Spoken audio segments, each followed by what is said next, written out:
Hey everyone, it's Jason. Welcome to another G.I. Joe Mission Critical unboxing. So this is a specialty pack, or specialist pack, the B.A.T.s Elite. So this is kind of a neat little thing. So we've had some of the bigger boxes that had some foot soldiers and some some of the Cobra, and we had some of the Joes, and just some Joe packs. This adds a unique extra element because it's adding one Joe, one Lieutenant, and then it's adding the Elite, which are some new foot soldiers. So you have elite forces moving, relentless, perfect, and unstoppable. Cobra's B.A.T.s battle android troopers have been developed by Dr. Mindbender as the latest weapon in their arsenal against the Joes. These new elite foot soldiers escalate the fight, bringing Cobra one step closer to world domination. Cobra also brings their air superiority to bear with their Rattler specialist Wild Weasel, who rains down fire from above, and then to face these new threats, you will need a great leader calling the shots for Joe's leader's General Hawk, who coordinates their forces to counter these new Cobra threats. So we got a couple of really interesting new stuff in here. So with the Elite, we're going to add a new set of foot soldiers. They are kind of in the middle between a regular foot soldier and a lieutenant. So we don't have as many of them. We only get 4 miniatures for them instead of the usual 12. But they're a little bit more powerful. They have a little bit more robust deck. And then we're also going to get Hawk in here, who plays a kind of like a support role. So if you're from like the Power Rangers game, which is what it's based off of, the Guardian system.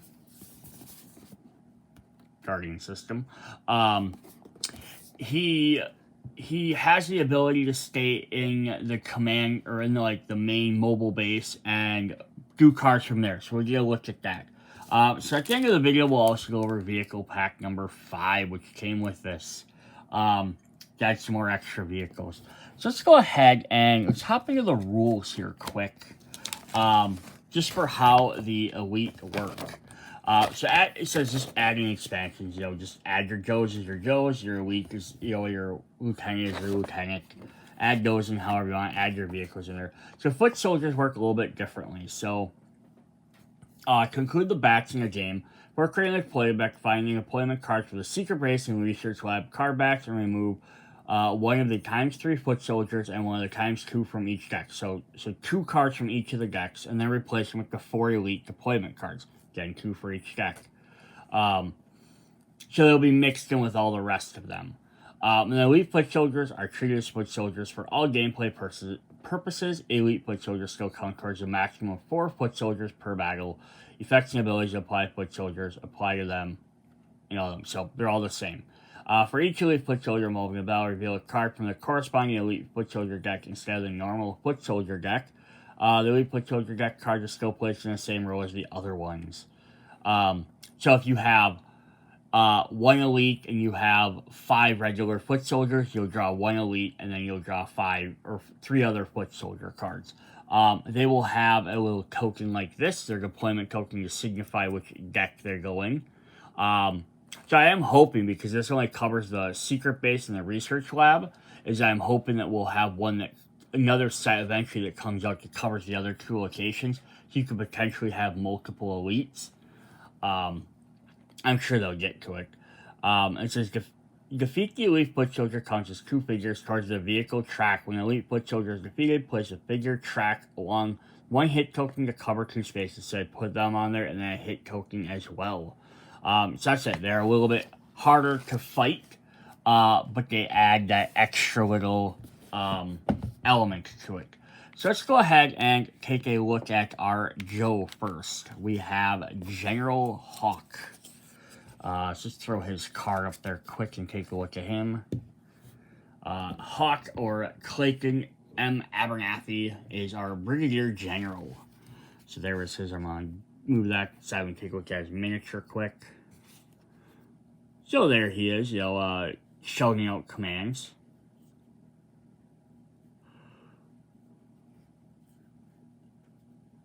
Got his helmet goggle combination on, just a simple gun, but yeah, it's supposed to be more him shouting out.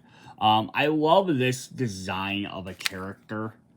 The guy said, They did this in Power Rangers with Alpha 5. They have actually 2 versions of them, one the Kickstarter, one in another set. And then they did this with Dr. K as well. So it says, Brigadier General, when your figure is in the command center, you may participate in battles taking place in outer locations. If you do so, for the purpose of the enemy card effects, you are not considered to be in the battle. So he doesn't gain some other extra special ability he can activate. But what it means is he can sit in the command center, and then he can join any single battle. So that means if you have, like, 2 guys fighting at the research lab area, or like one area, and then you have 2 other ones fighting somewhere else, he can join one battle. When that battle's done, he can jump over and help out with the other battle, assuming he still has cards. But he also doesn't have to take that risk of taking damage, from stuff as well. But to go with that, he also doesn't have any attack cards.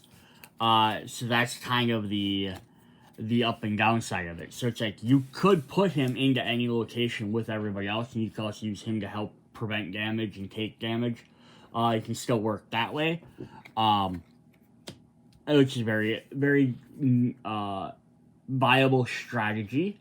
But it's neat that he can kind of just sit there. I like this also as a way for, like, if you're playing with newer players, or you're playing maybe like you're a parent or someone playing with like with your kids. A character like this is really cool because it's like you could hop in, still let them play, but then now you have a guy that's kind of like assisting, and it's a way for you to help teach and assist the game without you having to be directly into the battle. And we'll take a look at his cards and see what we mean by that. So we have 2 copies of Fire for Effect. 0 cost, 3 shields, has a reaction. Play this card after any hero defeats an enemy card with an attack. Roll 2 dice and deal that much hits to an enemy card adjacent to the target. So this is really cool. So, like, right, again, whether he's in the command center or he's in that anytime an enemy is defeated, you can go ahead and play this, and you can help take out some of the extra guys or weaken some guys. We have 2 copies of Pincer Maneuver, a 0 cost with 1 shield maneuver. Gain 1 energy. Another hero may immediately play an attack card regardless of their location.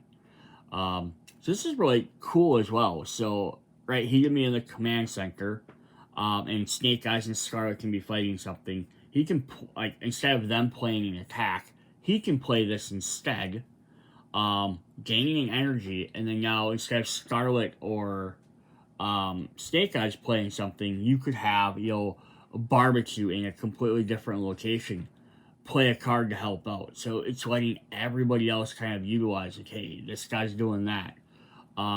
Maybe we really needed something that does this, and these guys just didn't have that, or whatever. So that's pretty cool.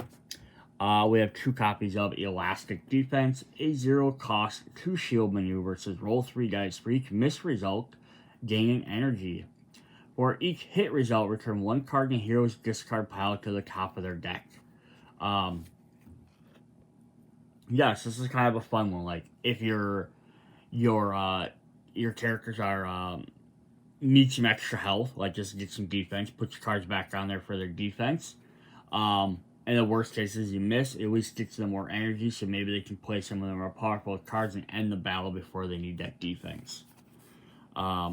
We have 2 copies of Combined Arms. 1 cost reaction. It's 2 shields.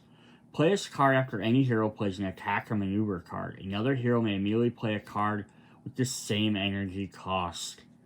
It's really cool. Has to be a card in that area, though. So again, like our same scenario we just said, by Snake Eyes and Scarlet. So Snake Eyes could play a card. Then you could play this reaction and have Scarlet play a card right after them. But Barbecue being in a different zone wouldn't be able to help out. But that's really cool there. Then he has his 2 specialty cards. So he has his signature weapon, which is Grand Strategy. It says 3 cost, 3 shields, maneuver. Until the end of this battle, roll 2 dice each time a hero performs an attack. You may choose one of these dice and add it to that hero's attack. That is really cool. Although, yes, it's going to take up one of your actions for the turn.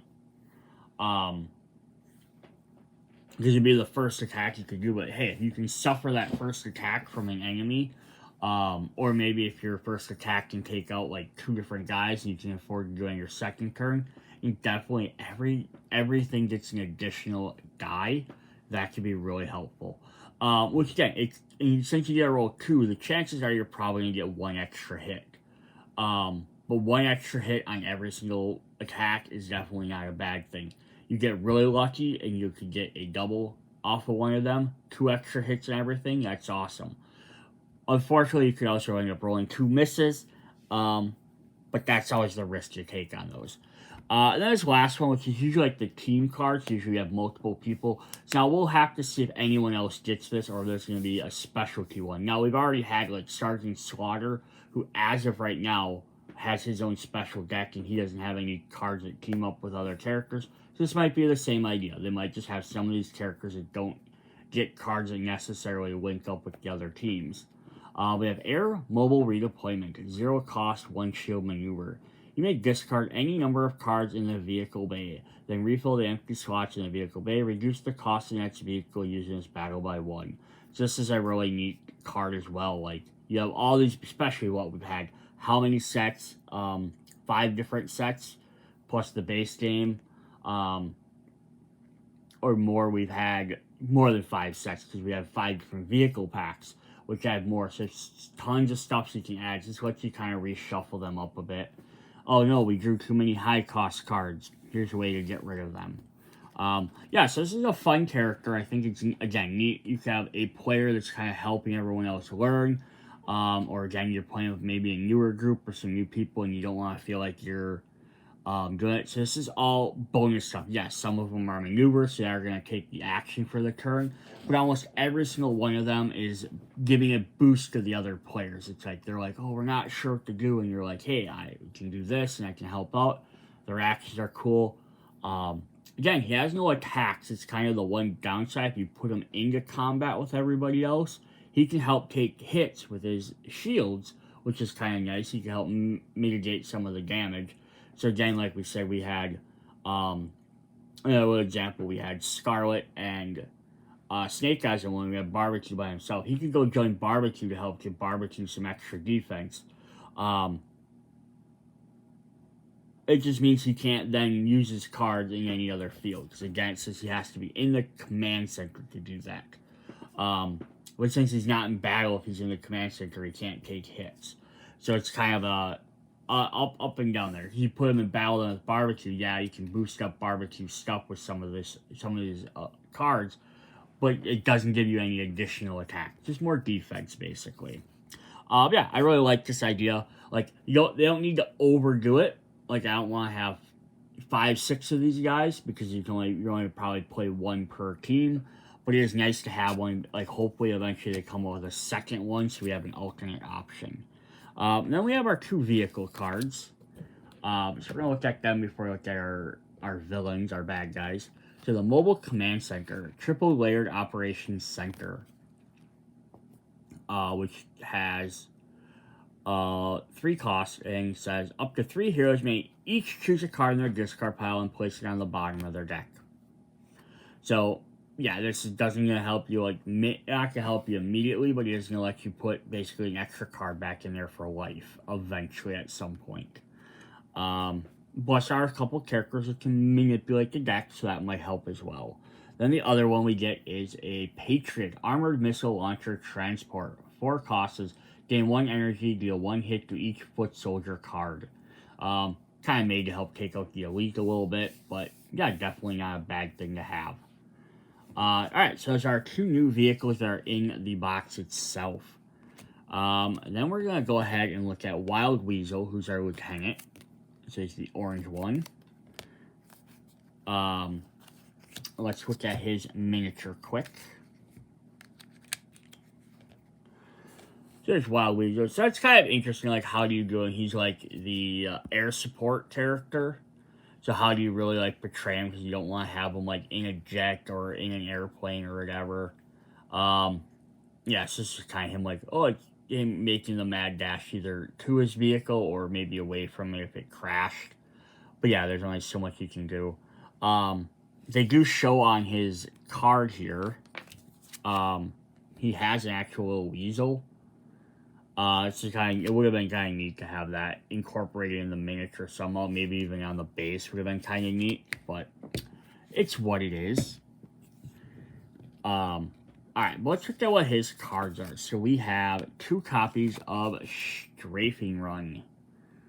So I think we're getting a lot more of him, just pictures of him just in his jet or airplane. So it says the Rattler, as it would be, is actually a specific card. 4 health and fast. Deal 6 damage to each hero. Reduces damage by 1 for each available vehicle card. So yeah, early on, with a lot of vehicle cards, it might not hurt, but it could hit later. He's also got 2 copies of Air Superiority, which has 3 health, guard, and passive. While this card is in play, heroes cannot deal hits to other cards. Deal 4 damage to this when this card... Deal 4 damage when this card resolves. So it's kind of just going to sit around, but it does prevent you from... Even though it's guard, which will directly protect the cards next to it, it also protects everything else. So you really have to take this out, especially so you don't take that 4 damage later. We have 3 copies of Cluster Bombs. It says deal 2 damage to each hero. Increases damage by 2 for each other Cluster Bombs that has battled and has not been defeated. Ooh, so yeah, it starts off pretty weak, but yeah, it could, as he adds more and more bombs on you, it could become very difficult. And then we have 1 copy of the Rattler itself. 5 health, fast, and passive. While this card is in play, a hero must discard the top card of their deck as an additional cost to use a vehicle. When this card resolves, either discard 1 available vehicle or deal 3 damage to each hero. Cool. So what's neat about him is that each lieutenant kind of has like their own little like gimmicky or like little like what they want to do, and his is definitely vehicle suppression. He's gonna try and take out, doesn't like remove or eliminate your vehicles, but he does penalize you for trying to use them. Like here it's gonna make you discard, the other one's gonna keep you from using vehicles that like can do massive damage to everything, so that does help as well. Crowd control kind of effect. So that's pretty cool there. Then we have our B.A.T.s. So we get 4 of these guys. So we've had the other foot soldiers, which have been red and blue. So here's our B.A.T.s.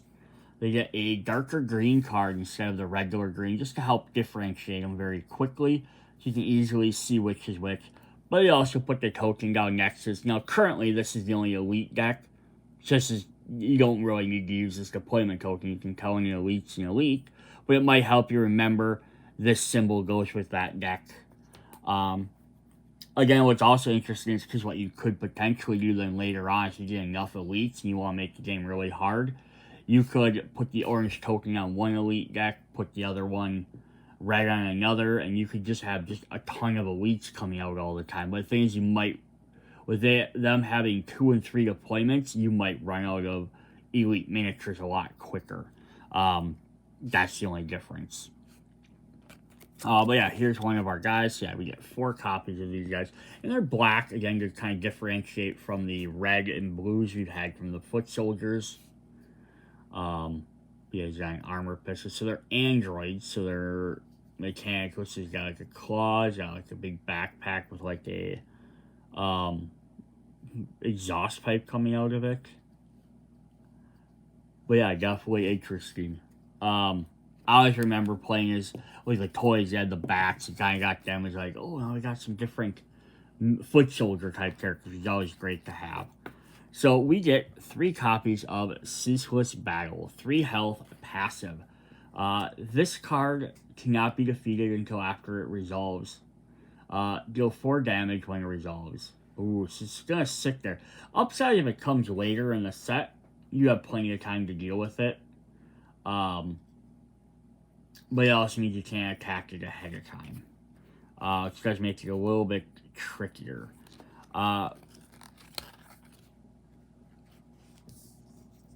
We have 2 copies of Automated Assault, 4 health, and guard. You're gonna see them claw arms they can switch to. Deals 2 damage, deals 2 damage, deals 2 damage. definitely a pain because you have to avoid it 3 separate times. 2 copies of the flamethrowers. So here's their firearm. I like the one's a left-handed, one's a right-hand. That's kind of cool. To deal 3 damage to half the heroes in this battle, rounded up to 4 health with fast. We have 2 copies of Relentless March, which has 4 health and fast. It just drains 2 energy. And then we have 1 copy of Brute Force. So it deals 2 damage to the hero, increases damage by 2 if there are more enemies. Enemy figures and heroes in this location. So if you have a lot of guys, they're going to do more damage. So you definitely see the difference between them and the other ones. So like the lieutenant here has some 5s, some 4s, some 3s. You know, kind of in the middle, a little bit higher. This guy tends to stick a little bit lower. He has all 4s and 3s. So he doesn't have any 5s, but he also doesn't drop into the 2s and a lot of the 3s that the other thing does. Plus, he has a more differential set of cards like the lieutenant does, versus a foot soldier usually has like 3 different types of cards. Yes, these guys are kind of fun. They're a little bit more difficult to fight, but they're also not doing too terrible. It's doing 2 damage, draining 2, dealing 3 damage. Like, they're not destroying you or doing as much crazy stuff as the lieutenants do, but they're going to be a little bit more challenging than a typical foot soldier. And then we have our deployment cards. We're going to get 4 of these. So we have 2 for research lab and 2 for the secret base. And so each one's going to have either 2 copies of just an elite, or we're going to have 1 that summons an elite and a red Cobra Trooper. This is why I definitely can't wait until they make some more, because then we'll get 1, which I don't know if they'll have the same icon. They'll just should have a second one, so you have a different colored elite, so you can have multiple elites out, but then they'll have one hopefully with an orange, so you can summon them to the other spots. Because otherwise, as of right now, you always know elites are only going to appear in 2 locations, so you know that, like, those are the higher priority areas if you're fighting against elites. But at least when they get shuffled in there, you have no idea where they're going to be. So that's pretty cool there. It's a neat way to do it, as opposed to, like they came up with this random deployment after the Power Ranger one came out. So the Power Ranger would be neat if they eventually adopted this as well, but theirs, it's like they're specifically tied to locations. So that's kind of interesting as well. Alright, then the last thing we have to go through in this video is we're going to look at vehicle pack number 5. So with these packs, like always, is if you pre-order these from the games from Renegade Studios, you get these for free with your pre-order. Sometimes it requires you buying like 2 sets, sometimes it's 1 set, just depends on what's available at the time.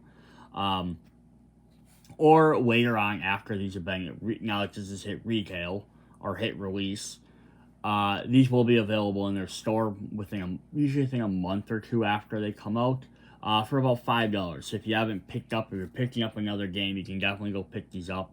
It's not probably worth buying 1 at a time like that because the shipping's going to be too much. But if you're buying other stuff, you could throw them in there. Buy multiple packs or whatever. Or yeah, again, if you know you're going to be purchasing these, try and pre-order them. And the pre-order usually goes right up until about like the week before release. So it's not like you have to pre-order them 3-4 months out in advance. You definitely can. But like this came out beginning of August, you probably could have done it at the end of July and you would have been fine. But yeah, this is going to add 4 more vehicle cards, which more vehicles are always fun. G.I. Joes have a ton of vehicles, so getting more is always great. So I'm going to zoom this out just a little bit more. So we have the Barracuda. It's also fun. This shows we have some of the, I don't remember their names, but we have the Cobra Ocean guys. This is always cool because maybe we'll get them in one of the future sets as well. I always like to look at the cards to see what they show, to see if we might get like a hint at future characters. So the Barracuda attack sub costs 3. It says, use this card at the start of the battle to return 1 enemy card without the passive keyword to the bottom of its deck and draw a new enemy card to replace it. So this could be a fun way to get get rid of the guard or fast keyword. Oh no, they played a guy that has fast or guard. Like imagine that one Rattler card. Air Superior, where you can't damage, has guard. As passive though, that's the problem. Oh, as I said, that'd be a good one to get rid of. Yeah, that's definitely a neat card to have. We have a little bit cheaper one, the Road Toad BRV or Battle Recovery Vehicle. So it's a 2 cost. Goes and picks up some of the vehicles on the field. Use this card when a vehicle is discarded. Gain energy and return that vehicle to the vehicle bay. Well, that's kind of cool. Way to like gain 1 energy back, right? So I paid two minions to get rid of this foot soldiers, but now I have an extra energy. And I have a vehicle, so I have a potential to use that guy again. Oh, that one really worked really well. Let me use it again. That's cool. We have Slam, the long-range artillery, 4 costs. It says deal hit to an already resolved enemy card equal to the number of hit tokens on it. Neat. So it's only gonna take out very specific. So it's only gonna take out a guy that already has hit tokens on it, and it has to be a resolved card. But that could be a great thing if you have like one of their higher level cards. Like if we're playing against the Rattler here and he has 5, if you get 3 damage on him, and oh, he resolved already. You could definitely then just not have to worry about trying to place through. And he's a fast and passive card, right? So he might be the first card out. He hits you on the first turn. Deal 3 damage, then play this, and also now you do an extra 3 damage. It takes him out without having to then go back and deal with him later. And since it's a resolve card, you can kind of save this till the end. Hey, we've defeated 3 other foot soldiers in the meantime, and we built up to do this. So that's kind of cool. Then the last one is the Ghost Striker X16 Image Targeting Combat Jet. 5 costs. It's a passive. During this battle, when a hero performs an attack, before rolling that, the hero may remove 1 dice from the attack. If they do, add 1 hit to the result. Interesting. So it's a guaranteed hit. So it's during this battle, when it's any time a hero does it. So if you purchase at the beginning of the battle, every time a hero rolls a die, you can guarantee 1 hit. So it does take away from the potential miss, but it also takes away from the potential double hit. But a guaranteed hit is not always a bad thing, especially if you have some guys that are rolling like 5 or 6 dice. A guarantee, hey, I guarantee I'm going to get a hit, or even better, if they're only rolling 2 dice, guarantee one of them dice will be a hit no matter what. It might just sometimes be beneficial. You need that guaranteed hit. Yeah, that's pretty cool. So we get 4 new vehicles for this. New characters, really cool as well. Alright, that is what we have for that. Yeah, so that's G.I. Joe Mission Critical Specialist Pack Back Assault. So hopefully that's some more Specialist Pack. I imagine these are kind of going to be like in the theme of, again, going back to Power Rangers. They have the Ranger team set, and then they have the villain set. And then G.I. Joe is one a little bit different direction how they do their stuff. So this, I think, is going to, and then they have the Minions pack now. So this is going to kind of be like the mid-ground between that. So yeah, like a new hero, a new lieutenant or nemesis, plus like either some foot soldiers or some elites would be kind of cool. Yeah, just a little pack. Nice stuff. Definitely cool. I hope you guys enjoyed the video. I will see you guys later. Bye.